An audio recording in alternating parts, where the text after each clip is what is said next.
Word homicide. I spent most of volume 2 trying not to laugh. Like, you guys could probably tell the last 20 minutes I had like one line because I couldn't say anything. I didn't know what was going to come next. So I just played a mute for the rest of the movie because I was just trying not to laugh. But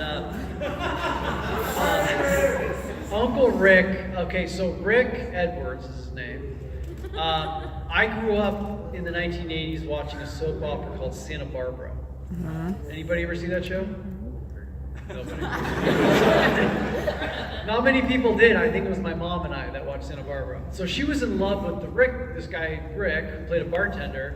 And so summer 1988, we'd watch it every day. And my grandma in France was like wanting the updates because she was obsessed with Santa Barbara as well. So cut to 2004, I got booked to model in Osaka, Japan.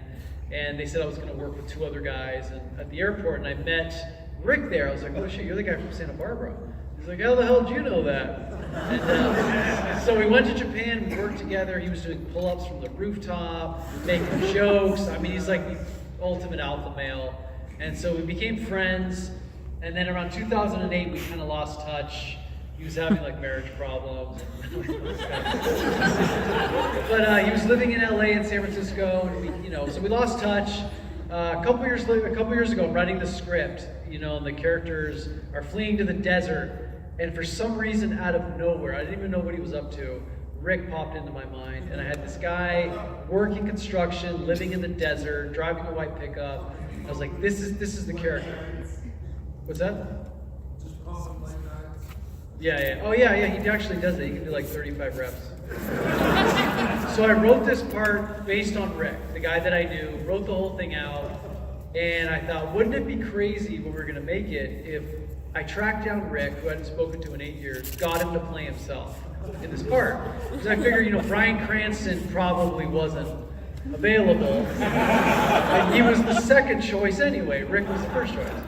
So I spent a month trying to track down Rick. No numbers worked.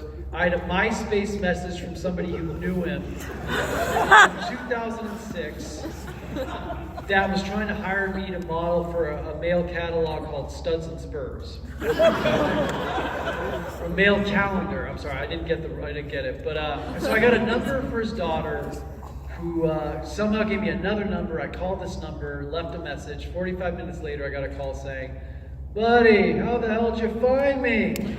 I ran away. I live in Tucson now. I'm working construction. And I was like, what? He literally moved to Tucson and was driving a white pickup truck and working construction. So I called him, trying not to sound like a total creep, and he's like, so what are you up to? I was like, oh, I made a really bad movie years ago, wrote a book, and now that became a movie. He's like, no shit, good for you. And then I was like, I wrote a new script, and I kind of wrote a part like for you. He's like, oh, I haven't acted in 30 years, but you probably have to find an actor, buddy. Good luck with that. I was like, no, I wrote a part based on you, for you. What? So I sent him the script, and he calls me up, and he's like, you wrote this part based on me, huh? I just think I'm a real asshole. So I was like, no, I think you'd make a great villain. And so I talked him into doing it, and we literally just drove to Tucson and like shot his life. We used his house, we used his white Bronco, we used his clothes, we used his motorcycle. He literally played Rick from Tucson while being Rick in Tucson. It was incredible. It was so strange. Like the whole experience, and he loved it. He hadn't acted in 30 years, and he was just coming up with all these lines, and it was an incredible experience. It was so weird. He was creeped out. He's like, how'd you know I moved to Tucson? It was crazy. I think